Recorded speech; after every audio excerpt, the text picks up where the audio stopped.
Welcome to the mysterious casebook.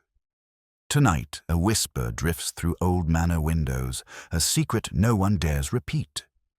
What truth hides behind those shuttered panes? Pour yourself something warm and let the mystery begin. The first sound that stirred the peace of St. Mildred's morning was not the church bell nor the milk cart's wheels, but a woman's scream, sharp, frightened, and so out of place that it seemed, for a heartbeat, to belong to another world. It came from the direction of Waverley Manor, a long, ivy-draped house that sat above the village like a relic too proud to admit decay. The scream echoed once, twice, and then was swallowed by the stillness that followed. Within minutes, curtains twitched across High Street. Mrs. Bantry, looking through her rose-patterned lace, muttered that something dreadful must have happened. Miss Hartnell, across the lane, was already halfway to the telephone. By the time Inspector Craddock arrived from the station, half the village had gathered on the green, united in the solemn energy of impending scandal.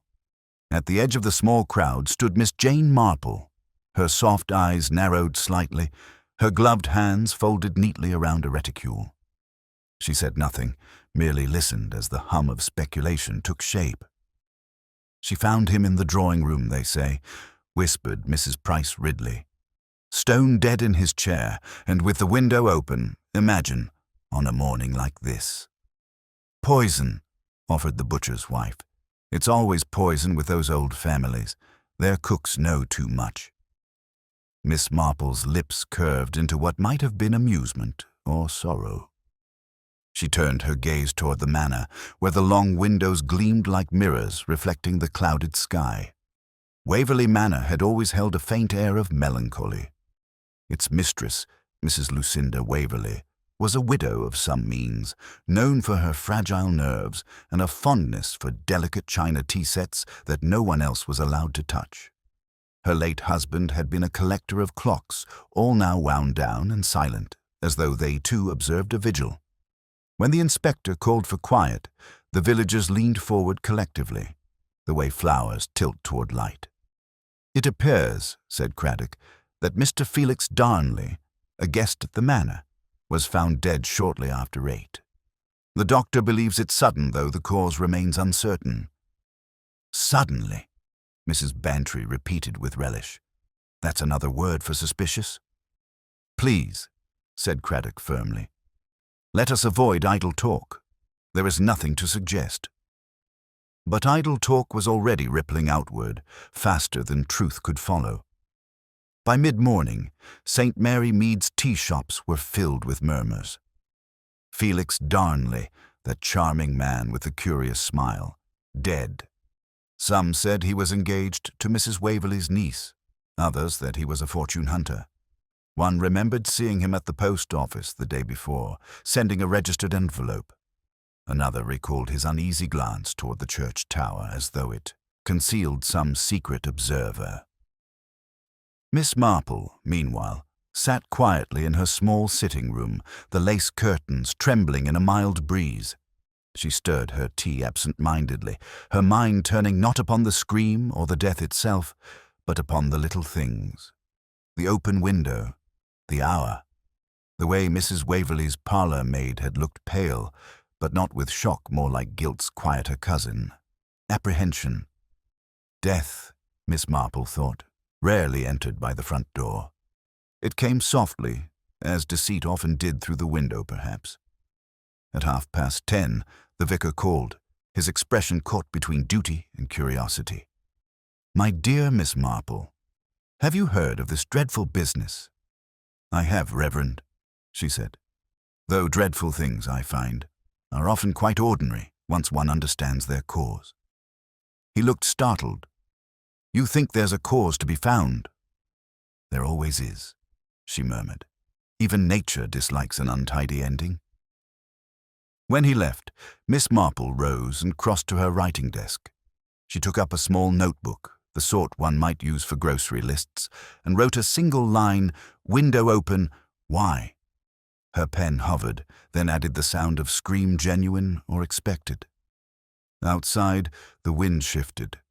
Through her window she could see the Manor's high chimneys above the elms, and she fancied, though she knew it was nonsense, that one window seemed just slightly ajar. At noon, Mrs. Bantry burst in without ceremony, cheeks pink with exertion. "They're saying it was heart failure, Jane, but the maid swears he was holding something that isn't there now. A letter, perhaps." "Oh, and Mrs. Waverley's niece. She fainted twice." "Twice?" Miss Marple listened kindly, offering tea and quiet nods. Her gaze, however, rested upon the delicate movement of Mrs. Bantry's hands. The woman was a natural gossip, but even gossip could carry truth, provided one strained the noise from it. "A letter," Miss Marple repeated softly. "How very interesting. One never knows, does one, what words might end a life or begin its undoing." As Mrs. Bantry prattled on, Miss Marple's mind turned inward again. A scream, an open window, and a missing letter. The picture, though blurred, had begun to form. By evening, the Manor windows glowed faintly against the dusk, their panes reflecting candlelight and secrecy alike. Somewhere within, grief or fear was being neatly poured into teacups, sugared and stirred. And Miss Marple, from her cottage across the lane, watched as the curtains trembled once more like lips about to whisper something the night was not yet ready to hear. The curtains at Waverley Manor had a way of moving when no one was near them. That evening, as the doctor prepared to leave and the inspector conferred in low tones with the housekeeper, one pale fold of lace fluttered faintly, a gesture that seemed almost deliberate. Miss Marple, standing in the doorway with her hat held neatly in her hands, noticed the movement without remark. She had been invited in under the gentle pretext of comforting Mrs. Waverley, but she suspected that comfort was a thinner fabric than it appeared. Mrs. Waverley sat rigid in a high-backed chair near the fireplace. The tea things lay untouched before her, one cup half filled with cold liquid, the surface filmed over like the glaze of indifference. "I can scarcely believe it, Miss Marple," she said faintly. One moment he was speaking of the view he always admired the elms, and the next he gave a sort of sigh and was gone. "Sudden endings do sometimes occur," Miss Marple said softly, taking the seat opposite, "though I've noticed they rarely take one quite by surprise when one looks back." The older woman blinked, as if unsure whether that was comfort or accusation. "You mean?" "Oh, nothing at all, dear," Miss Marple murmured, smoothing her gloves. "Only that people tend to give little warnings of themselves, small signs of what's truly going on beneath their smiles. I dare say Mr. Darnley was no exception."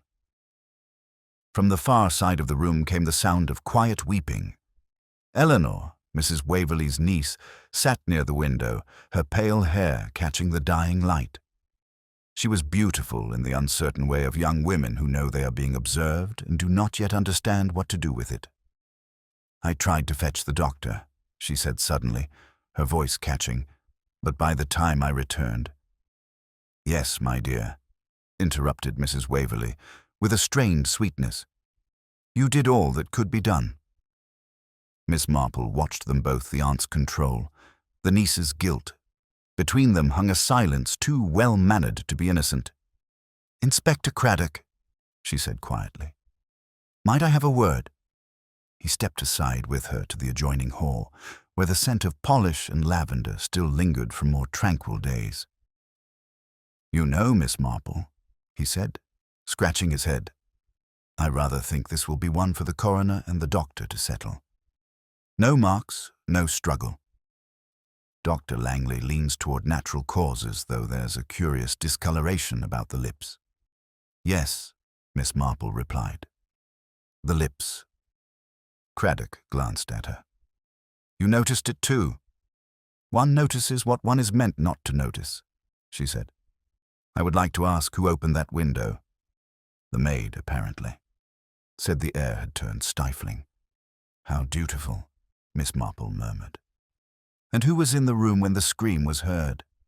"Only the young lady Eleanor. She swears she was reading by the window, turned round when she heard him fall." Miss Marple's eyes lingered on the half-drawn curtains. The breeze lifted them again. like a sigh.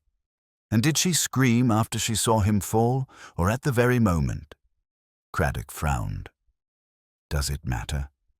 Only to someone who has once heard a scream that was rehearsed, she said quietly. He gave her a puzzled glance, but she offered no explanation. Instead, she asked to see the drawing room once more. The room had been hastily tidied as if grief itself required symmetry. Cushions replaced, glasses removed, but the clock on the mantel had stopped at 8:10, its pendulum still. Miss Marple regarded it thoughtfully. It stopped at the moment, perhaps, said Craddock. Or someone stopped it, she replied. People often believe they can control time by pretending it obeys them. She moved toward the writing desk. It was orderly, save for one faint outline in the dust the shape of an envelope no longer there. Was anything taken? She asked. Craddock shook his head. Not that we know of. Mrs. Waverley insists nothing's missing. How fortunate, said Miss Marple, that she knows so precisely what nothing looks like. She turned toward the window. On the sill was a small silver paper knife, the sort given as a gift at birthdays or weddings. Its handle bore an engraving 2FD with gratitude. Do you suppose gratitude is often sincere, Inspector? She asked absently. He hesitated. In this village? Not often. Miss Marple smiled faintly. No, I thought not.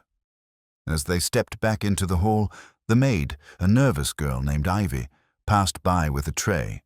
Her hands trembled, though the cups did not. You knew Mr. Darnley well? Miss Marple asked gently. Oh, no, ma'am. Hardly spoke to him, only to fetch his tea or mend his coat button that time. Which coat was that, dear? The one he wore yesterday. He tore it on the window latch, reaching out for something. Said the view reminded him of a place he once knew. A view can be a very dangerous thing, Miss Marple murmured. It makes one forget who might be watching. When the girl had gone, the inspector sighed. You think she's lying? I think, Miss Marple said mildly, that she's frightened of remembering correctly. Night came softly over Waverley Manor. The village lights below began to glitter like patient eyes, waiting for the next morsel of story. Inside, Mrs. Waverley retired early, claiming exhaustion. Eleanor remained by the fire, her face half in shadow, staring into the embers as if they held her uncle's ghost. Miss Marple paused in the doorway. My dear, she said quietly, it's a dreadful thing to lose someone suddenly. But sometimes the shock comes not from loss, but from recognition. Eleanor's eyes lifted sharply. Recognition? Miss Marple gave a small, sad smile. One sees something one oughtn't, and one can never unsee it again. The girl's lips parted as if to protest, but she said nothing. The fire hissed softly. Outside, a faint wind swept through the elms. The same window that had fluttered earlier moved once more, though all others remained still a tremor behind the curtains. No more, yet enough to make Miss Marple glance upward. Something or someone had left that window unlatched, and the night had begun to whisper through it again. The whisper of the unlatched window lingered in the night air long after Miss Marple returned to her cottage. It was not merely the sound of breeze through lace that stayed with her, but the sensation that the house itself breathed deceit slowly, delicately, as though afraid to wake its own guilt. She sat by her lamp, knitting untouched, and let her thoughts arrange themselves in quiet order. The maid's trembling, the missing letter, the open window, each a thread that, when drawn, might reveal the pattern of something long hidden. At precisely 9:30 the next morning, Miss Marple walked up the path to Waverley Manor once more. The dew had not yet lifted from the grass, and the house, seen through that shimmer, looked like a reflection of itself, grand, distant, faintly distorted. She was received this time by Mrs. Waverley's companion, Miss Agnes Trent, a woman of indeterminate age and even less determined cheerfulness. Her eyes were like those of a portrait hung too long in a dark hallway, once bright, now dulled by years of watchfulness. "Mrs. Waverley is resting," she announced. "The doctor has ordered quiet." "Quite an ordeal, as you can imagine." "I can imagine very well," said Miss Marple gently. "And poor Miss Eleanor. She must be feeling it deeply." "She's gone to the village for air," Miss Trent replied, though a trace of disapproval coloured her tone. "A walk so soon after tragedy, but then youth finds relief in motion." Miss Marple smiled. "And in forgetfulness." "Indeed," said the companion, a little sharply. "Some of us have less luxury for either." The air between them cooled. Miss Marple, undisturbed, accepted a seat in the morning room, where a faint fragrance of lavender polish hung over the furniture. It was the scent of order, of things kept neat for appearance's sake. Through the half-open door, she could hear low voices in the corridor, the maid Ivy, whispering urgently to the housekeeper, Mrs. Clegg. There was a brief exchange about burning the letters before the sound of hurried footsteps retreated toward the kitchen. Miss Marple's expression did not change, but her gaze lingered on the brass doorknob as if listening through it. "Tell me," she said lightly, turning to Miss Trent, "did Mr. Darnley often write letters while he was here?" "Constantly," said the companion with a hint of disdain. "He was forever sending things to town. Correspondence, business of some sort. A gentleman of means, though I can't say in what manner. Mrs. Waverley believed him charming. Personally, I found him rather too aware of his own charm." Miss Marple nodded as if that were the most ordinary remark in the world. Men who notice their effect on others are rather like mirrors that admire their own reflections. A flicker of amusement passed through Miss Trent's otherwise colourless features. "That's a good way of putting it." Before she could elaborate, the sound of the front door opening echoed faintly down the hall. Miss Marple recognized the tread, brisk uneasiness of Inspector Craddock.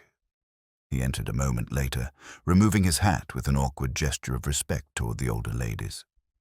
"Morning, Miss Marple." "Miss Trent." His voice carried that particular note of forced optimism used when bad news is expected to follow. "We've received a preliminary note from the doctor. Seems the cause of death is not quite as simple as it looked." Miss Trent stiffened. "Not natural." Craddock coughed. "Well, there's a suggestion of some foreign substance, though not enough yet to name. Might have been medicine, might have been something else." Miss Marple's knitting needles, which she had drawn from her bag almost absently, clicked once and then stilled. Then Mr. Darnley's death was assisted, perhaps? The inspector glanced at her. "You put it neatly, ma'am, though I wouldn't say so aloud until we're certain." "Certainty," Miss Marple murmured, "has ruined many a good theory." Craddock smiled faintly. "That it has. Still, there's the matter of this." He reached into his coat and drew out a small item sealed in wax paper, a folded corner of stationery, scorched at one edge. "Found in the kitchen stove this morning. Mrs. Clegg swears she threw in nothing but scraps." Miss Trent's composure wavered for the briefest instant. "A letter?" "Part of one," Craddock confirmed. "Only a few words are legible. Cannot continue without. And then it ends." Miss Marple's gaze softened as though the words were not evidence but lament. "A promise broken midway," she said quietly. "How very human." Miss Trent rose abruptly. "If you'll excuse me, Inspector, I must attend to Mrs. Waverley. She will not wish to hear of this sort of thing." "Quite right," Miss Marple agreed mildly. "The truth, when raw, seldom matches the upholstery." When the companion had gone, Craddock sighed. "That woman's hiding something. You can feel it in the way she looks at every door before she speaks." "Yes," said Miss Marple thoughtfully, "and in how she avoids saying the late Mr. Darnley's name. People who grieve speak names. Those who fear them do not." He frowned. "So you think she's involved?" "I think," she said, "that she knows which lies are safest to tell. That can be a kind of involvement too. She rose then, moving toward the window where the morning light slanted across the lace. A faint shimmer caught her eye, a trace of something oily near the sill. She touched it lightly, then brought her gloved fingers close to her nose. Perfume, she murmured. Not Mrs. Waverley's nor Miss Trent's. Something younger, sweeter, like pressed violets. Craddock followed her gaze. Eleanor's, perhaps. Perhaps, said Miss Marple, though her tone carried a question rather than an answer. Or someone who wanted it thought so. They left shortly after. As they descended the steps, Miss Marple paused at the gate. Across the green, she saw Eleanor walking toward the churchyard, her posture straight but her eyes cast down.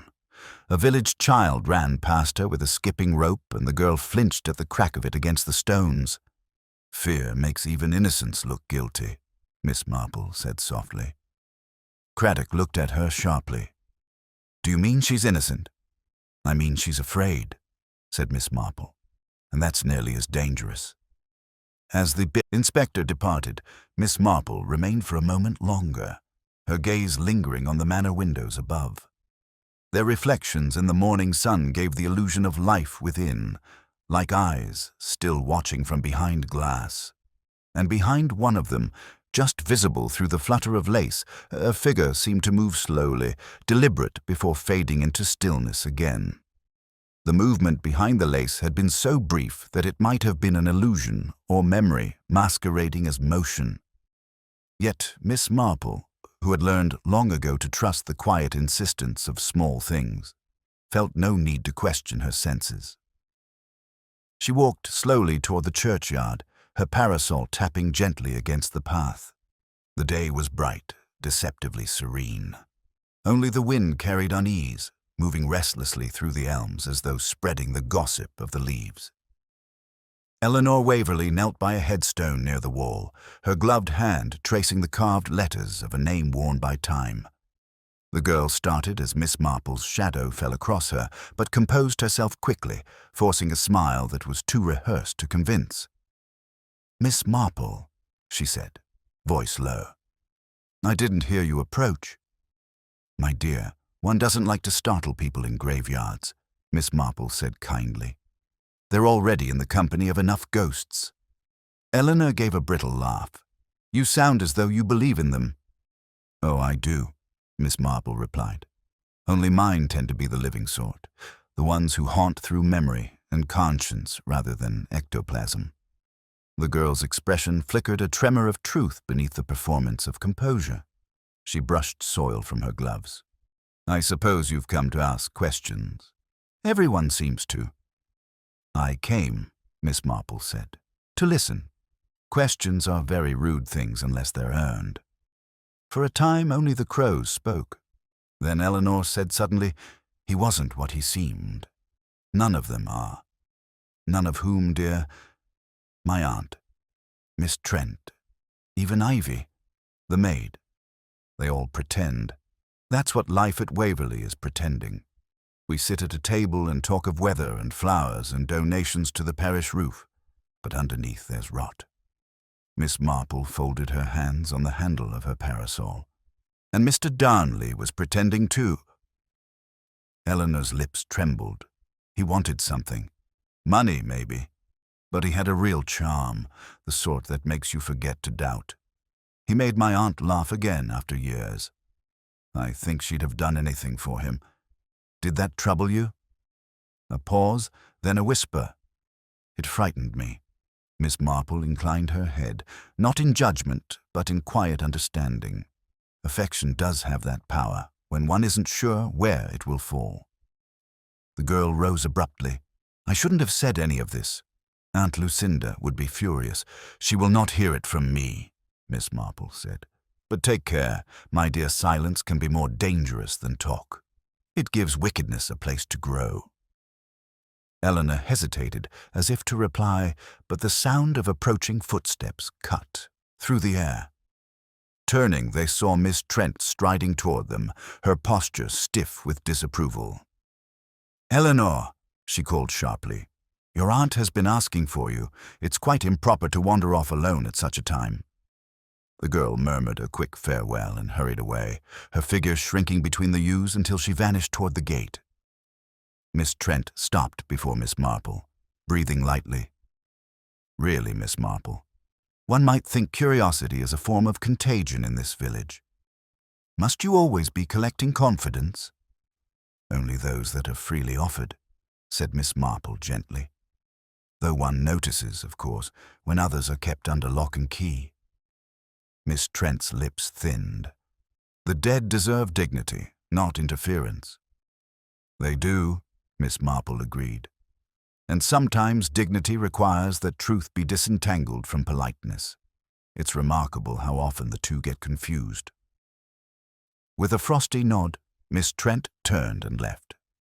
The scent of lavender clung faintly to her passing, that same too perfect fragrance Miss Marple had noticed in the Manor's morning room, sweet, orderly, slightly suffocating. When the woman had gone, Miss Marple gazed once more toward the gravestone Eleanor had touched. The inscription was nearly gone, but one word remained legible: faithful. It struck her with a quiet irony. She walked back through the village slowly, observing without appearing to. At the baker's, two women whispered about the tragedy at the post office. The clerk mentioned that Mr. Darnley's letters had always been oddly timed, small truths scattered like breadcrumbs. At the corner by the green, Inspector Craddock caught up with her. "You've been busy, Miss Marple," he said. "They tell me you've spoken with the niece." "I do try to keep socially useful, Inspector." He smiled. "Well, it seems we've got something new." The doctor confirmed arsenic. "Not much, but enough." "Slow acting," he says. "Could have been building up for days."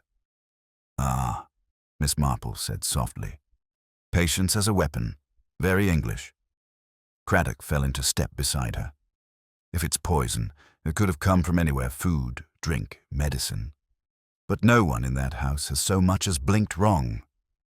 "Oh, they've all blinked wrong," Miss Marple replied serenely. "You simply haven't noticed which one kept their eyes too still." He gave a wry laugh. "You always make it sound like a parlor game." "It is, in a way," she said. "Only the stakes are moral rather than monetary." They parted at the green. Miss Marple continued toward the Manor, where the afternoon sun was striking the west windows, turning them opaque with light. She was admitted by Ivy, who seemed paler than before. "Beg pardon, ma'am," the girl said nervously, "but Miss Trent's in the library if you're looking for her. She doesn't like folk wandering in rooms today." "I'll keep to the respectable corridors," Miss Marple assured her. As she passed the drawing-room, she paused. A portrait hung above the mantel of an austere gentleman in clerical black, painted with the self-assurance of another century. His eyes followed her subtly, their expression unreadable. Below the portrait, the chair where Felix Darnley had died remained empty. The servants had removed the rug and polished the floor, but a faint shadow, almost invisible unless one looked for it, lingered where the chair had stood. Miss Marple's gaze lingered on that faint stain of memory, then shifted to the nearby window.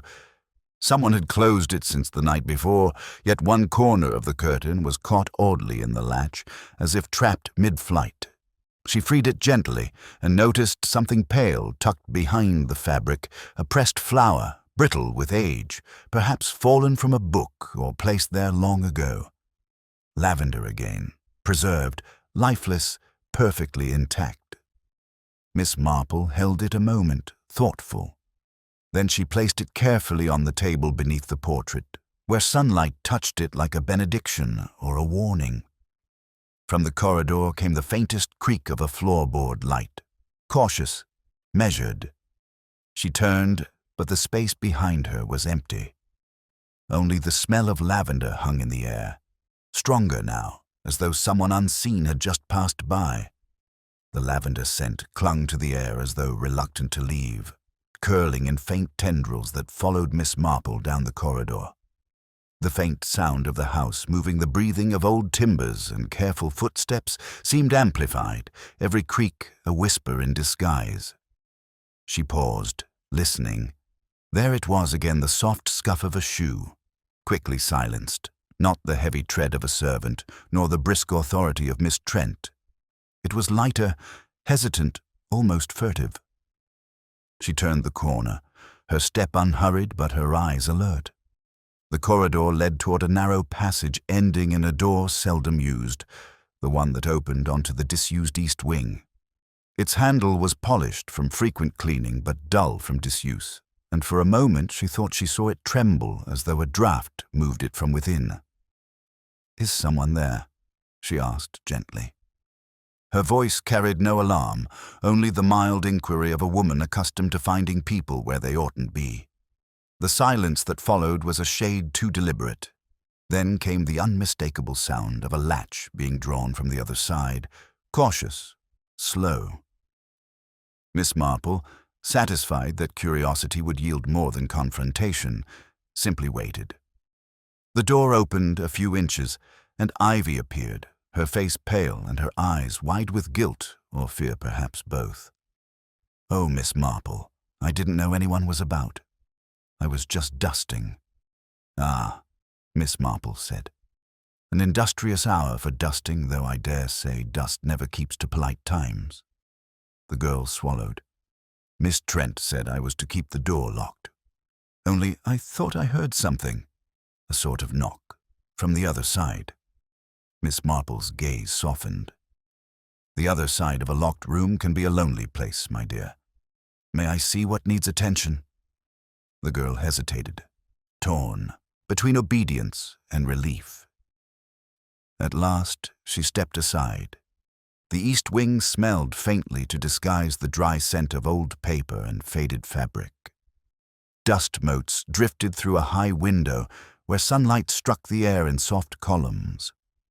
The furniture was draped in white sheets, like ghosts caught mid-curtsy. Miss Marple walked slowly, taking in the scene with the appreciation of one who found character even in abandonment. "So many rooms that once mattered," she murmured. "It's extraordinary how quickly importance fades when no one looks at it anymore." "It gives me shivers," Ivy confessed. "Miss Trent says it's unlucky to linger here. She locks it most days, but sometimes I hear noises like footsteps, only softer." "Perhaps memory," Miss Marple said quietly. "Old houses have excellent memories. They replay what their inhabitants wish to forget." As she spoke, her eyes rested on a writing desk near the window uncovered, unlike the rest. On its surface lay a small box of matches, one corner blackened as though recently struck. "You've had no fire here?" she asked. The girl shook her head quickly. "No, ma'am. The hearth's been cold since before I came." Miss Marple's fingers brushed the box. "Then someone else has been less obedient than Miss Trent." From the corridor, a sudden voice rang out sharp, measured unmistakably Miss Trent's. "Ivy, what are you doing there?" "Didn't I tell you?" She broke off as she entered, her composure cracking for the briefest instant at the sight of Miss Marple. "Oh, I wasn't aware you'd come this way, Miss Marple." "Such a charming part of the house," Miss Marple said, untroubled. "A pity to leave it all forgotten." Miss Trent's lips tightened. "Some doors are better left shut. Old wings invite superstition and accidents." Miss Marple smiled faintly. "Superstition can be very convenient, Miss Trent. It explains away so much." The companion's eyes narrowed. "One might almost think, Miss Marple, that you take pleasure in seeing danger where others see none." "Not pleasure," said Miss Marple gently. "Only patterns, and pattern has a way of revealing itself where the eye least expects." Miss Trent said nothing further. She ushered Ivy out with a look that required no words, then turned the key in the lock behind them. The sound of the bolt sliding home seemed unusually loud, final. "Mrs. Waverley has retired to her room," Miss Trent said, regaining her calm. "She will not receive visitors today." "Then I shall not disturb her," Miss Marple said, "though I do hope she's resting peacefully." "She is," said Miss Trent, though the firmness in her tone betrayed itself as effort. "We shall have no more talk of dreadful things." "Ah," Miss Marple murmured, "but dreadful things do so dislike being ignored." Back in the main corridor, Miss Marple took her leave politely and stepped out into the afternoon air. The wind had picked up, scattering fallen leaves across the gravel path. The windows above caught the light, gleaming like mirrors turned against the truth. Inspector Craddock was waiting by the gate, looking weary. "You've been exploring," he said. "One should always know where the locked doors are," Miss Marple replied. "They're often the most revealing." He frowned. "Locked doors? Secret passages? It's beginning to sound like a penny novel. I've just spoken to the doctor again. Darnley's poison might have come from medicinal powder. We're checking the bottles now." "And whose hand do you suppose prepared the doses?" she asked. "That's just it. No one knows. He had a habit of taking things by himself, claimed he didn't trust servants meddling." Miss Marple's eyes twinkled faintly. Distrust is often the first ingredient in tragedy. They walked a short way together before Craddock paused. "I'm getting nowhere. Mrs. Waverley's half hysterical. Miss Trent guards her like a dragon, and the niece, well, she's either terrified or hiding something." Miss Marple looked thoughtful. "Perhaps both. Fear and concealment are not strangers, Inspector. They often share the same room." A gust of wind stirred again, rustling through the trees. Something white fluttered briefly from an upstairs window, a curtain perhaps, or a handkerchief before vanishing from sight. Miss Marple's gaze lingered on that window. "Appearances, my dear Inspector," she said softly. "They flutter like curtains. It's what lies behind them that matters." He followed her glance. "You think someone's signaling?" "I think," she said, "that someone inside that house is beginning to panic, and that panic, when it takes hold, can be most revealing." Craddock tipped his hat. "You've a strange way of finding calm in the middle of trouble." "Experience, my dear," said Miss Marple serenely. "One learns that panic is merely guilt's louder cousin." She turned back toward the village path, her steps slow and deliberate. Behind her, the manor stood still, but in one upper window, a faint movement stirred again, subtle and secretive as breath.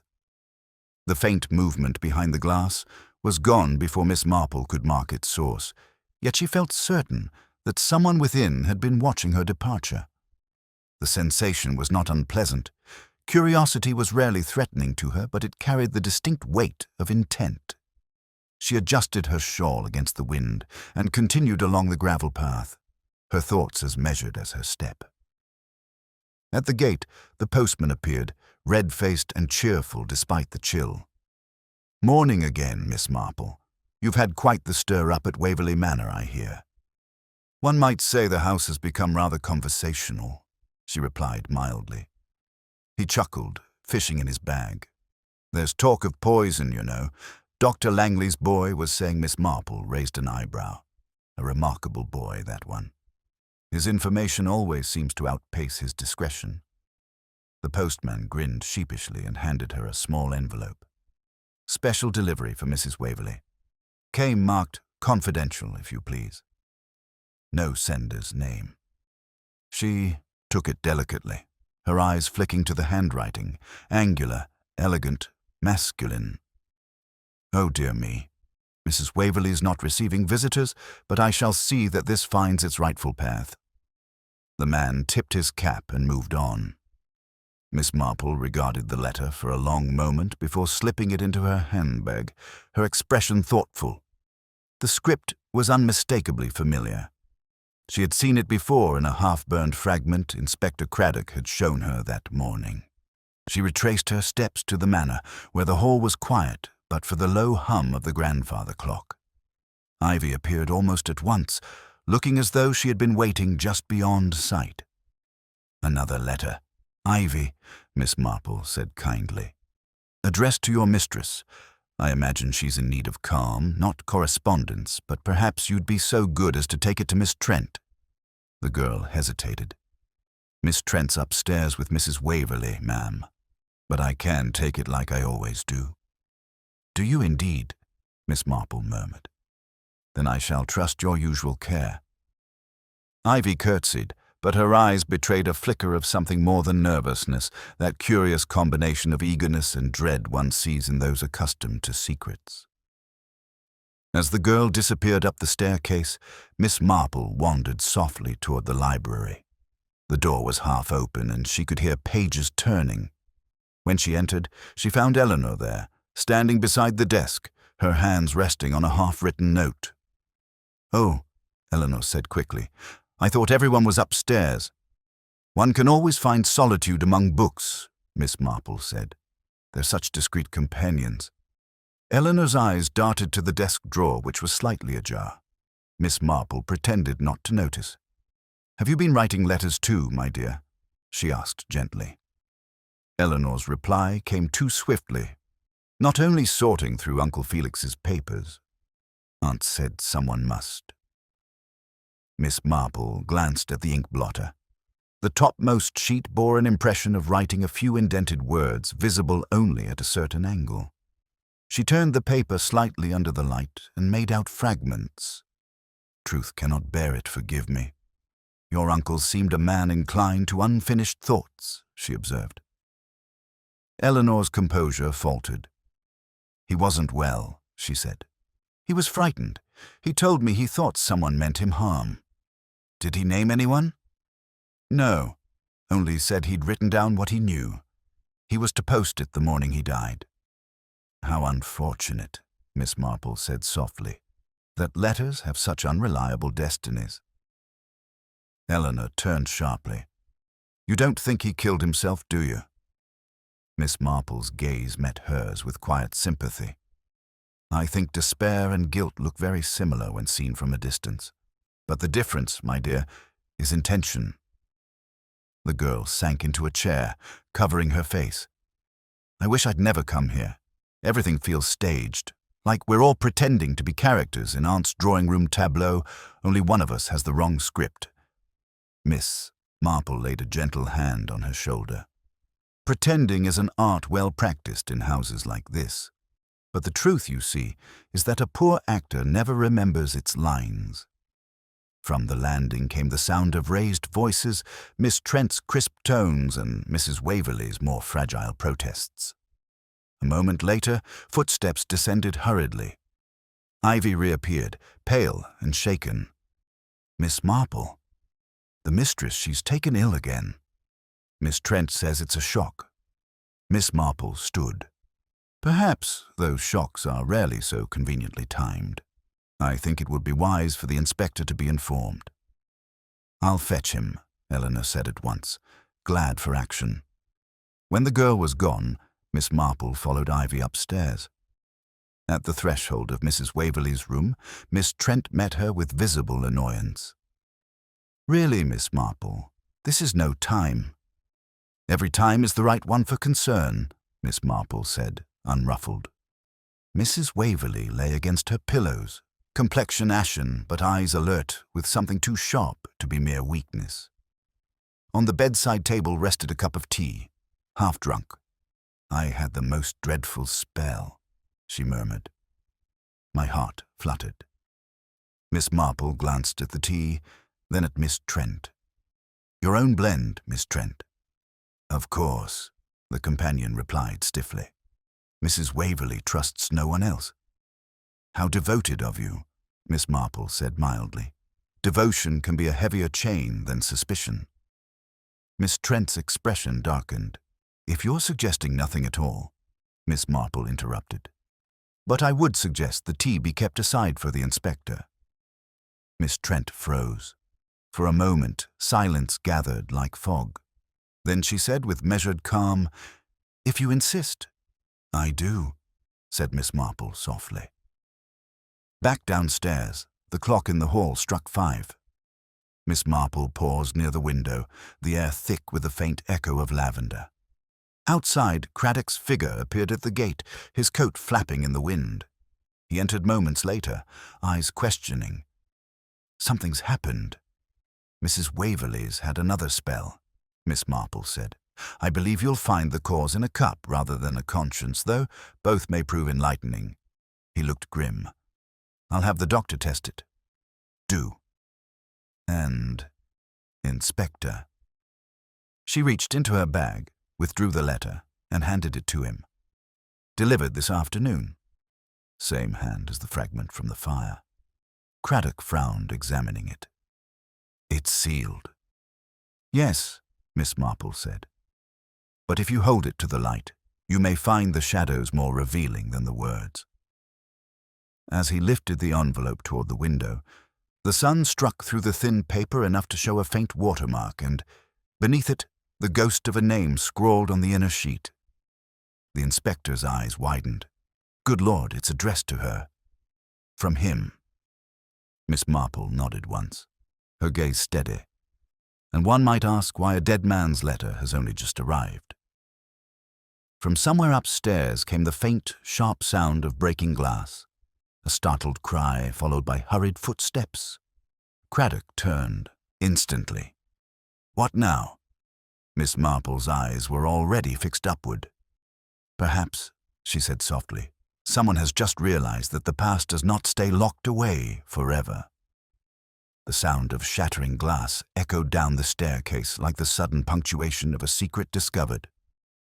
Inspector Craddock was first to move, striding toward the landing 2 steps at a time, while Miss Marple followed at a gentler pace, her eyes alive with quiet comprehension rather than alarm. They found Miss Trent standing rigid in the hallway outside Mrs. Waverley's room, fragments of a glass vase glittering at her feet. Her expression was composed, but too carefully a mask set hastily over fear. She fainted, Miss Trent said tightly. I knocked over the vase trying to catch her. The strain has been intolerable. Mrs. Waverley lay half reclined on the bed again, eyes fluttering, hands trembling at her throat. Dr. Langley, summoned by some unseen efficiency, was already there, murmuring reassurances. Another shock, he said to Craddock. These attacks are delicate things. Rest, quiet, no more questioning. Miss Marple regarded the shattered vase. Its base was dry, though the carpet beneath was stained, not with water but with something darker, faintly syrupy. She noted the irregular trail leading toward the small cabinet by the bed. An unusual scent, she said softly, almost to herself. Not flowers, not polish, something medicinal. Craddock crouched beside her. Do you mean? Not yet, Inspector, she said. Let us allow Mrs. Waverley her repose. Some truths prefer an audience of silence. He gave her a look that suggested both frustration and respect. You'll be the death of my nerves, Miss Marple. I do hope not, she replied serenely. I'd hate to add to your paperwork. They stepped out into the corridor, where Ivy hovered uncertainly. Her hands were clasped tightly together, her knuckles pale. Was anyone with her? Craddock asked. Only Miss Trent, sir, the girl whispered. I was fetching fresh towels. I heard the crash and Miss Marple touched her arm lightly. No one else entered or left the room? Ivy shook her head, but her eyes flickered toward the small window at the end of the hall, a narrow slit of glass that looked out onto the east lawn. That window, Miss Marple said gently. Does it open? It used to, Ivy murmured. But Miss Trent had it painted shut last spring. How thoughtful, Miss Marple said, her tone almost musing. So many things in this house have been sealed over, one way or another. Craddock exhaled. If it's poison again, we'll have to search the place top to bottom. God knows where the stuff's hidden. Poison hides best, Miss Marple said. Not in cupboards, but in loyalties. He frowned. Meaning? Oh, nothing a man couldn't see for himself given time and a good pair of spectacles.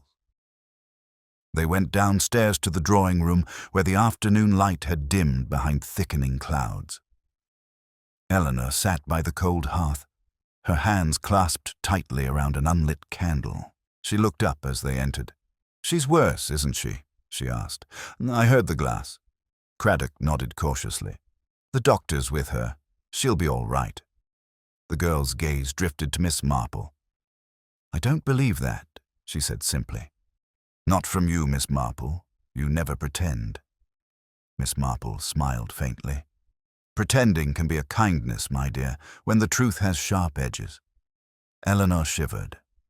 "It's the house," she said. "I keep hearing things. Doors closing, whispers along the walls. Last night I thought I saw a light in the east wing." Craddock raised an eyebrow. "The locked wing?" She nodded. It was only for a second, but it flickered like someone striking a match. Miss Marple looked thoughtful. Perhaps memory has a habit of revisiting its favorite corners. Eleanor rose, restless. "If only we could leave." "Aunt won't. Of course she says it would look unseemly to abandon the house so soon. Appearances? Always appearances." Miss Marple's eyes softened. "Ah, yes. We spend so long polishing our facades that when they crack, we mistake honesty for ruin." At that moment, the clock in the hall chimed 6. The sound reverberated through the house slowly, mournful, as though marking something more final than an hour. Craddock moved to the writing desk. "I'd like to see those letters you mentioned, Miss Waverley." "Your uncle's correspondence." Eleanor hesitated. "They were here. Miss Trent said she'd send them down after things calmed." Miss Marple's voice was gentle. "And have they calmed, do you think?" The girl shook her head. "I'll fetch them," Craddock said, heading toward the staircase. "Best to see whether the dead man left more than memories." Miss Marple watched him go, her fingers idly tracing the carved edge of the mantelpiece. When the inspector had disappeared from sight, she turned slightly toward Eleanor. "Tell me, my dear," she said softly, "did your uncle ever quarrel with Miss Trent?" Eleanor frowned. "Not openly, but she disliked him. I could feel it. He made her nervous. She said he brought unnecessary change into the house." "Change," Miss Marple murmured, "is rarely unnecessary. It simply frightens those who profit from stillness." A noise interrupted the slam of a door upstairs, followed by hurried steps. Craddock returned moments later, a frown etched across his face. "The letters are gone," he said grimly. "The desk drawer's empty, and the key's missing too." Eleanor's hand flew to her mouth, but they were there this morning. "Someone's decided they'd rather history stayed unrecorded," Craddock said. Miss Marple looked toward the window, where the last light of day was dissolving into mist. "Perhaps," she said, "history has only changed authors." A shadow moved across the lawn briefly, indistinct, swallowed quickly by the dusk. It might have been nothing more than the sway of a branch, but Miss Marple's eyes followed it intently. "Inspector," she said quietly, "may I suggest that your constable keep watch near the east wing tonight?" He nodded slowly. "You expect someone?" "I expect," she said, "that guilt will never sleep comfortably when it knows the dark is listening." Eleanor looked toward the stairs. "And if whoever it is comes back?" Miss Marple smiled faintly. "Then we shall hope they knock politely." A silence fell, deep as the gathering twilight. The clock ticked softly, marking time's steady refusal to wait for anyone's conscience. Upstairs, a faint creak sounded again, deliberate, cautious, somewhere near the locked east wing. Miss Marple tilted her head slightly, her eyes bright with recognition rather than surprise. "Ah," she murmured. "The house begins to speak at last." The creak that rippled through the corridor seemed almost human in its hesitation, as though testing the silence for sympathy. The house, wrapped in its dusk-lit melancholy, listened back. Miss Marple lifted her gaze toward the ceiling, her expression calm but alert, the faint smile of a woman who recognized not danger, but confirmation. Inspector Craddock gave a low whistle. "That came from the east wing, sure as day. I'll fetch my constable." Softly, Inspector Miss Marple said, her voice a gentle caution, "The guilty are like mice. Noise makes them vanish into their holes. Let's see where patience leads." He hesitated, then nodded, gesturing for the maid Ivy to bring a lantern. She obeyed with trembling hands, her eyes darting toward the staircase. "It's that side again," she whispered. "I hear it every night. I swear it isn't just wind." "Wind rarely picks locks, my dear," Miss Marple murmured. "And you've an honest ear, I dare say. That's why you're afraid." They moved together up the stairs, the lantern's light trembling along the walls like a nervous breath. The air grew colder as they neared the sealed passage. Even the wallpaper seemed to shrink from the corners, pale with age and damp. At the end of the corridor stood the door Miss Trent had locked, its brass handle dull, its keyhole a blackened eye. Craddock tried it, and it did not even rattle. "Painted tight, as she said," he muttered, "but there's someone in there. I can feel it." Miss Marple peered closer. The paint's been scored along the edges, not new but recent enough. "Someone's been prizing it open." Before Craddock could reply, a faint metallic sound issued from within, the quiet scrape of something set down on a hard surface. A pause, then another. The movements were deliberate, almost domestic, like the careful rearranging of objects. "Not the behavior of a burglar," Miss Marple said softly. "They move in haste. This one's at home." Craddock stepped back. "We'll need the constable to force it." But Miss Marple raised her hand. "Not yet. There are ways to open locked doors that require less damage and more observation." She gestured toward the narrow side window that faced the east lawn. "If you'd be kind enough to check the exterior, the inspector will see if that window shows any light. I think you'll find our midnight decorator prefers a candle to the electric switch." He stared at her for a moment, then nodded and went.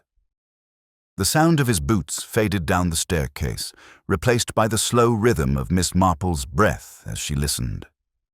She waited there with Ivy, who clutched the lantern like a shield. Minutes passed.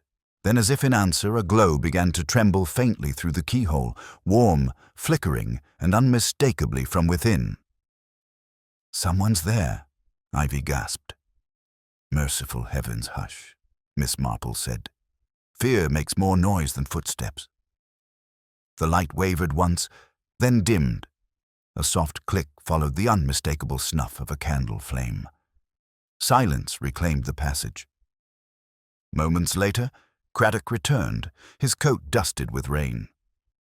"You were right, Candlelight. Someone drew the curtain when they saw me coming round. Can't tell who." Miss Marple regarded the door again, her voice low. "They're hiding not from discovery, but from recognition. There's a difference." "Meaning?" "Meaning they know the house and those within it too well to fear strangers." She turned toward the maid. "Ivy, my dear, when was the east wing last used?" "Years ago," the girl said. "Before I came. Mrs. Waverley's late husband kept his study there, but after he died, she had it shut up. Said the air in that part of the house made her ill." Miss Marple nodded slowly. "Memory often gives people headaches." Craddock ran a hand through his hair. "We'll search for it at first light. No use fumbling in there by lamplight." Miss Marple's gaze lingered on the door. "Quite so. The living will grow bolder by day, and the house itself may be more forthcoming." They returned downstairs, the silence thickening behind them like a curtain dropped on a stage.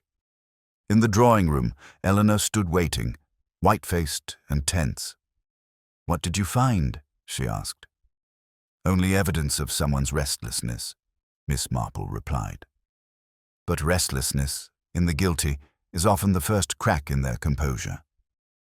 Eleanor's fingers twisted at her handkerchief. "You think it's someone in the house, don't you?" "My dear," Miss Marple said gently, "where else would truth choose to hide? It's always most comfortable among the familiar. The girl looked toward the staircase, her voice trembling. I heard my aunt speaking to someone earlier, after you went upstairs. I thought it was Miss Trent, but the tone was pleading. Did you hear the words? Only a name, but it wasn't clear. Something like Henry or Harry. Craddock frowned. There's no one of that name here. No, Miss Marple said quietly. But perhaps there once was. She crossed to the mantelpiece where the faint reflection of the unlit chandelier shimmered in the mirror. Her eyes caught the small crack running diagonally through the glass, one she hadn't noticed before. It divided the room's reflection into two slightly distorted halves, one calm, the other warped. How appropriate, she murmured. Even mirrors tell only partial truths. Ivy reappeared, then, carrying a folded shawl. Miss Trent sent this for Miss Eleanor.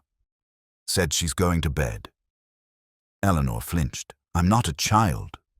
No, Miss Marple said softly, but Miss Trent does so prefer obedience to curiosity. Craddock sighed. I'll have my constable stay by the east wing tonight. If there's someone creeping about, they won't get far.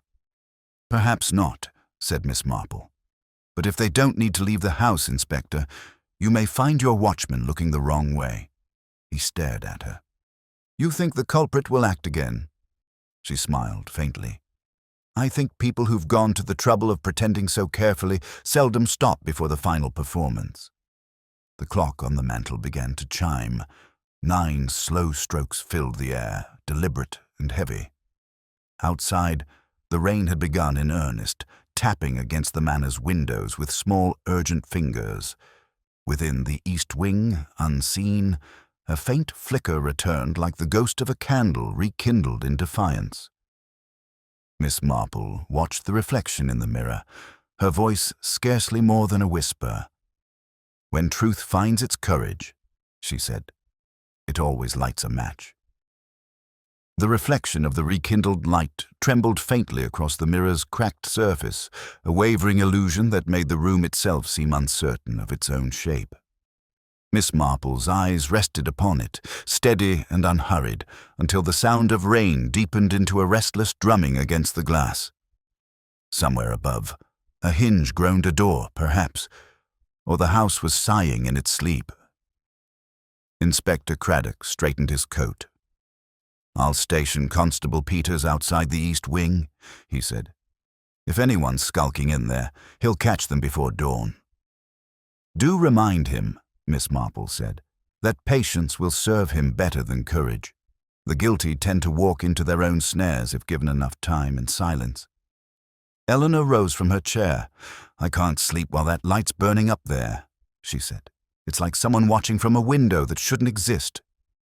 Miss Marple's gaze softened. Then don't try to sleep, my dear. Some truths reveal themselves only to those who stay awake. The inspector nodded, though unease shadowed his features. All the same, I'll take a turn around the grounds before midnight. If our visitors are bold enough to strike a match, they might risk more. When he had gone, the room fell into an expectant hush. The only sound was the steady ticking of the mantel clock, a metronome for secrets too careful to be spoken aloud. Eleanor sank back into her seat, her hands clasped tightly. Do you really think someone is hiding up there? Miss Marple considered. Hiding, yes, but not from us. People conceal themselves for many reasons. Fear, guilt, or love that cannot bear witness. Eleanor's breath caught. Love? It can be as dangerous as resentment when mixed with shame. The girl said nothing, her eyes tracing the rain down the window pane. The droplets caught the lamplight and split it into tiny prisms, each one breaking the image of the manor into fragments, beautiful, false, incomplete. Half an hour later, the sound of a latch echoed faintly through the hall. Miss Marple's head turned slightly, though she remained still. Ivy appeared in the doorway, her shawl pulled tightly about her shoulders. I can't rest, Ma'am, she said. Every time the wind blows, it sounds like someone breathing through the wall. Miss Marple nodded. Old houses like to imitate their inhabitants. Come and sit, my dear. You've been carrying too much silence tonight. The girl hesitated, then obeyed, perching on the edge of a chair. Her eyes darted toward the staircase. It's not only the east wing, you know. There's another door near the linen cupboard. It's meant to be bricked up, but I've heard it creak. Just once or twice. Miss Marple's knitting rested quietly in her lap. And you told no one? Who'd listen? Miss Trent says I've an overactive imagination. But last week I found muddy footprints leading from the service passage to that door. Inside or out? Inside. Miss Marple regarded her for a long moment. Curiosity, my dear, is a dangerous virtue in houses where truth has gone to ground. Still, you were right to notice. Few people truly see what they walk past. From outside came the sudden call of Craddock's constable, faint but urgent. Inspector, over here. Eleanor jumped to her feet, the color draining from her face. Miss Marple rose more slowly. Stay where you are, both of you, she said softly. Fear tends to spread faster than sense. She crossed to the window, parting the curtain with the careful precision of one accustomed to peering into darkness. Across the east lawn, the lantern beam wavered, then steadied on the manor's outer wall. Two figures stood there, Craddock and his constable, bending over something half buried in the sodden earth. Moments later, Craddock entered through the front door, rain dripping from his hat brim. His face was grim. Found this near the east foundation, he said. A man's glove is expensive to make, damp but not molded. It hasn't lain there long. Miss Marple accepted it delicately, turning it over in her hands. The stitching was neat, the leather worn at the thumb and forefinger the mark of someone who handled paper or envelopes more often than tools. Left hand, she observed. Curious.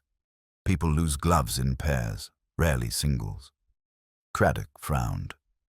You think it was dropped deliberately? Perhaps. Or perhaps its owner has no need of the right one anymore. Eleanor shuddered. Uncle Felix always wore gloves when he went walking, even in summer. Did he?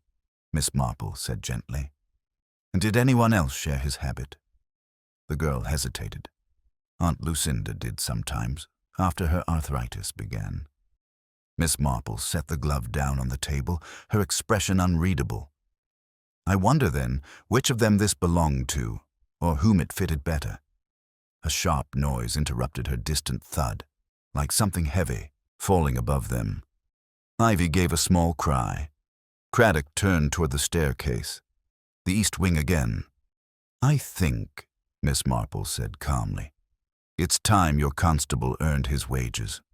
But perhaps with more subtlety this time. No charging about like a pantomime villain. Let's see if our visitor reacts to quiet rather than confrontation. They ascended the stairs in near silence. The lantern dimmed. The corridor stretched ahead, pale and still. At its end, faint light spilled from beneath the locked door. Craddock gestured to his man, who stepped forward cautiously, pressing his ear to the wood. A whisper reached them low, rhythmic, almost soothing. Then the sound of movement fabric rustling, paper sliding. Craddock mouthed, Now. Miss Marple shook her head. Not yet. Let them finish their sentences. The whispering ceased abruptly. A hinge groaned. Then, through the crack beneath the door, the candlelight went out. Craddock lunged forward. Open up! A pause, and then the unmistakable sound of footsteps, quick and retreating, fading deeper into the wing. The inspector threw his shoulder against the door. The frame shuddered, paint flaked, and the latch gave way. They stepped into the darkened room, the lantern beam sweeping across dust and shadows. Furniture loomed beneath white sheets. On the writing desk lay the melted stump of a candle, and beside it, a sheaf of papers bound with twine. Craddock snatched them up. Letters, the missing ones. Miss Marple's gaze had fixed elsewhere on a cracked mirror above the mantel. Through the thin layer of dust, it reflected not their own faces, but the open doorway behind them. And for the briefest instant, a figure indistinct, watching, stood at the threshold before slipping soundlessly away into the adjoining passage. She drew a quiet breath. "We have company still, Inspector." Craddock swung round, but the doorway was empty. Only the fluttering curtain by the far window moved, stirred by an invisible draught. Miss Marple's eyes lingered on that swaying fabric, her voice low but certain. A house can only keep its ghosts so long before they begin to walk. The air inside the east wing hung thick with dust and something older. A sweetness turned stale, the scent of long-closed rooms where time had been careful not to disturb guilt. The fluttering curtain had stilled, yet the sense of presence lingered. Not supernatural, but profoundly human, a watcher who understood that stillness was its own disguise. Inspector Craddock lowered the lantern to the writing desk, illuminating the bundle of recovered letters. Their twine had frayed one tug, and the knot came apart. "They're addressed to Mrs. Waverley," he said, scanning the top sheet. "All from Darnley." Miss Marple's gaze remained fixed on the adjoining passage. Then perhaps it is fitting they've found their way back to her at last. Letters, like consciences, have a way of returning home, especially when one would rather they didn't.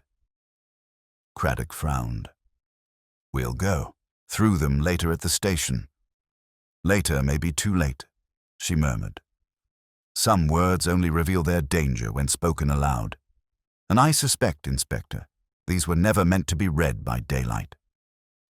He hesitated, but curiosity won. He unfolded the first letter, his voice low as he read. "My dearest Elle, if you mean to end it, you must burn this. I can no longer promise silence. He suspects, and I cannot." He stopped. Good heavens. Eleanor, who had followed them despite his protests, gave a sharp gasp. "End it?" He and Aunt Lucinda.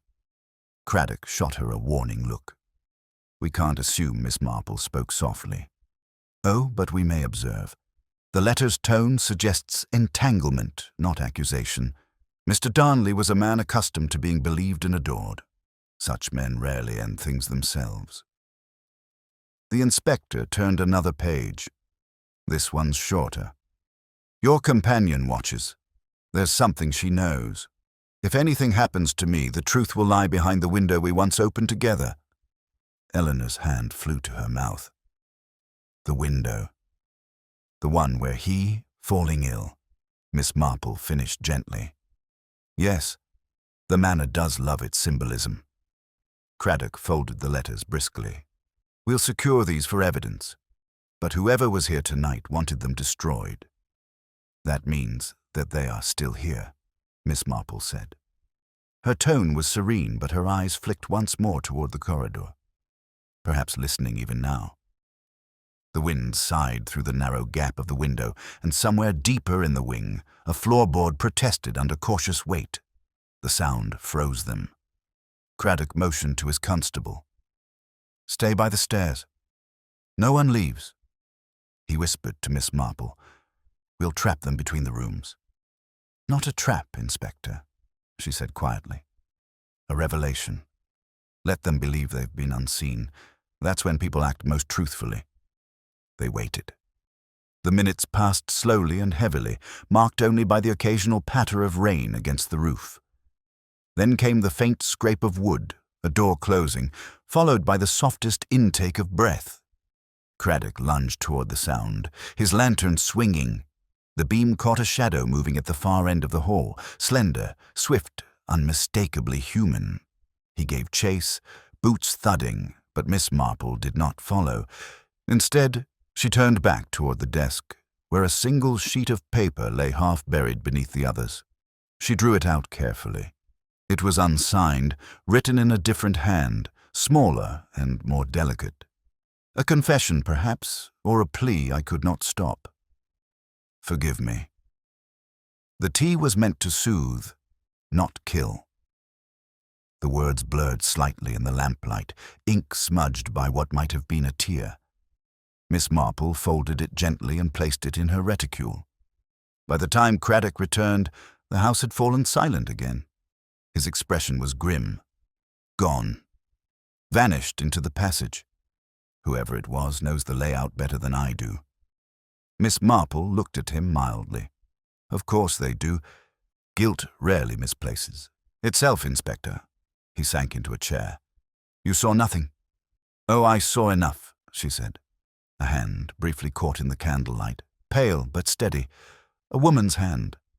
I noticed the ring. Craddock frowned. A ring? Yes. Gold, set with a small amethyst. Old-fashioned, sentimental. The kind one keeps after a loss rather than wears for display. He blinked. That's precise.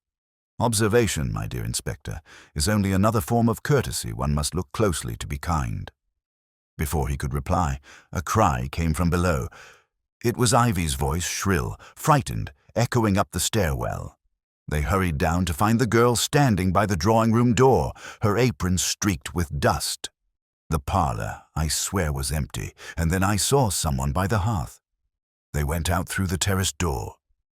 Craddock rushed forward, flinging the door wide. Rain lashed through the open terrace windows, the curtains billowing like pale ghosts. Outside, the garden lay slick and glistening, its paths dark with shadow. Miss Marple moved to the threshold. Her gaze swept the lawn, not seeking movement, but memory. No footprints, she said softly. Not a single one. Which means our visitor never left. Craddock turned sharply. You think they're still inside? I think they never left the room at all.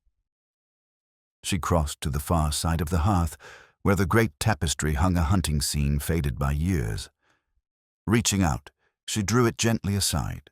Behind it, the faint outline of a narrow door emerged in the paneling. A second door, she murmured. Houses with too much history like to keep escape routes for the living, as well as the dead. Craddock pushed it open. The passage beyond was narrow, dark, and steeped in the smell of damp wood. I'll go first, he said. No, Inspector, Miss Marple said quietly. Let the house breathe a moment before you chase it further. Whoever hides there is cornered not by walls, but by conscience, and conscience, as I've often found, is a patient jailer. He looked at her uncertainly, but something in her voice, the calm of inevitability, held him back. The tapestry swayed once more as a draft slipped through the open gap. Miss Marple's eyes followed its movement, a small smile ghosting her lips. You see, she said softly, appearances always wish to look innocent, even when they tremble. A faint sound came from within the hidden passage, a whisper, perhaps a sigh. Then the door clicked shut of its own accord, sealing the darkness beyond. Miss Marple did not move. It will open again soon enough, she murmured. The truth is not fond of confinement. The door to the hidden passage shivered in the draught before settling back into silence. The faint smell of damp timber mingled with the sweetness of the dying fire, and the whole house seemed to pause, listening, wary of what it might hear next. Inspector Craddock stood rigid, every muscle poised between pursuit and restraint. If someone's in there, Miss Marple, we can't just wait. Oh, but we can, she said, softly. It's quite the most powerful thing one can do when others are desperate to act. People unraveling secrets always mistake movement for progress, but truth prefers stillness. Her eyes drifted to the trembling tapestry. You'll find, Inspector, that doors like these close not to keep intruders out, but to give the guilty time to compose their faces before they emerge. The words had scarcely left her lips when the latch turned. The door creaked open, slow and deliberate, and out stepped Miss Agnes Trent. Her appearance was immaculate, though the pale powder on her face could not disguise the tremor in her hands. The amethyst ring caught the lantern's glow as she drew herself upright, a small, defiant spark of vanity amid defeat. Well, she said calmly, it seems the performance is over. Craddock moved forward. You'll explain yourself, Miss Trent. Where have you been hiding? In the dark, Inspector, she said with a weary smile. It's quite where I belong now. Miss Marple's tone was gentle, almost sorrowful. In truth, my dear, you've been hiding much longer than that. The woman's composure wavered for a heartbeat, then steadied. If you've already guessed, there's little point in theatre. Craddock folded his arms. Let's start with the letters. You took them from the desk. I did. She looked past him, her voice losing its strength. They were a poison of their own. Mrs. Waverley was meant never to see them. Felix Darnley's talent was for destruction of peace, of dignity. I meant to save her. Miss Marple tilted her head slightly. How devoted, though saving one's mistress from heartbreak rarely involves arsenic. A flicker of panic crossed the woman's face. No, I never meant him harm. The tonic it was meant for Mrs. Waverley, to steady her nerves. He must have switched the cups. He had a way of doing things touching, rearranging as if the whole world were his drawing room. I didn't see. Craddock's voice was curt. So you claim it was an accident? I claim nothing. Her voice cracked, then softened. I only know what followed. He looked at me that morning just before it happened as though he knew, as though he'd finally found my weakness. Miss Marple's gaze was steady. And what was that, Miss Trent? The woman gave a faint, humorless laugh. Love, or what passes for it when one has lived too long on borrowed affection. He courted me once, you know, years ago, before Lucinda. Before money came between sincerity and need. I thought he'd forgotten. I suppose he hadn't. She lifted her chin, eyes bright with an awful pride. He teased me that morning, asked if I still cared enough to poison a rival. I told him he'd grown cruel. He laughed, then he drank his tea. Eleanor, who had been standing frozen by the hearth, whispered, "And you let him?" Miss Trent turned toward her, and something maternal flickered in her expression. My dear, by the time one realizes one's done nothing, it's already too late to undo it. The cup was his hand's choice, not mine. But guilt doesn't ask for proof. It only requires opportunity. Craddock's pen scratched furiously over his notebook. So you hid the truth, destroyed the letters, and let an innocent woman believe her guest died of nature. Miss Trent looked at him with quiet disdain. Innocent? You've not lived long in houses like this, Inspector. Innocence here is simply what remains when self-interest has had its fill. Miss Marple stepped closer, her voice low but resonant. And the letter in your hand tonight, the one you meant to burn? Miss Trent hesitated. A confession of sorts. For Mrs. Waverley. She would have learned eventually. I thought I could manage telling myself before the scandal did it for me. You nearly managed it, Miss Marple said gently. But guilt always finds an audience. The woman's composure at last broke. You don't understand, she whispered. I loved them both, he for what he was, she for what she wasn't. All I wanted was quiet to keep the house as it was, polished, proper, unchanged. He would have broken that. He would have ruined her. Don't you see? I only meant to preserve the illusion. Miss Marple's reply came softly. Ah, yes. The illusion of goodness is the most comforting lie in the world. For a long moment, no one spoke. The rain had softened outside the house and seemed to listen, content at last to hear the end of its own secret. Craddock cleared his throat. You understand, Miss Trent, that you'll have to make a statement. I expected as much, she said. But let me see her first. Mrs. Waverley deserves that much at least. She deserves the truth, Miss Marple said. But she may not thank you for it. Miss Trent smiled faintly. No one ever thanks the truth, Miss Marple. That's why people like you are so necessary. You forgive it on our behalf. She turned then, straight-backed despite the tremor in her hands, and allowed Craddock to escort her toward the door. The sound of their footsteps faded along the corridor, leaving Miss Marple and Eleanor alone. The girl spoke first. "So it was Miss Trent all along." "I can't believe it." Miss Marple folded her hands. "Most people who do terrible things begin with quite the opposite intention. They mean to protect, to preserve, to love, but the moment love demands honesty, they choose comfort instead. One can't entirely blame them. It's such a human mistake." Eleanor sat heavily, her voice trembling. "Will Aunt Lucinda recover, do you think?" "She'll recover enough to resume her bridge games and her charity teas," Miss Marple said softly. "But some part of her will stay at that window, the one through which the wind first carried suspicion. The heart seldom shuts a window once it's learned to listen." The fire had burned low. Miss Marple rose and adjusted the curtain so that its hem brushed the sill. Outside, dawn was creeping across the manor grounds, painting the wet grass with faint silver. In the stillness, she spoke almost to herself. "Appearances are such fragile walls.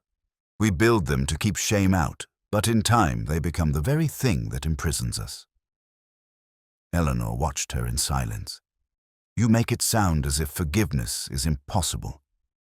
"Oh, not impossible," Miss Marple replied, turning with a faint smile. "Simply untidy, and human beings dislike untidiness, especially moral untidiness."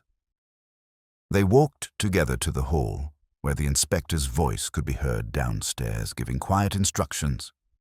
As they reached the door, Miss Marple paused, her eyes falling on the cracked mirror above the mantel. The dawn light caught it now, illuminating both halves of the unbroken reflection and the fractured one until they seemed, for a moment, to belong together. "Do you know," she said softly, "that's quite perfect. Life always insists on showing both sides at once, the gentility and the decay, the kindness and the cruelty. It's only the angle that changes." Eleanor followed her gaze. "Will you tell the others the village?" "My dear," Miss Marple said, her tone warm but firm, "villagers do not need telling. They will know by tea time, and by supper they will have improved the tale." Eleanor laughed weakly, the first sound of youth breaking through the night's heaviness. Miss Marple touched her arm. "Go to your aunt. She will need someone who can listen without judging. That, I've found, is rarer than innocence itself." As the girl disappeared up the stairs, Miss Marple lingered by the open door. The morning air was cool, scented with wet lavender and wood smoke. She stepped outside and looked toward the manor windows, where the light of a new day reflected like soft glass over old sorrow.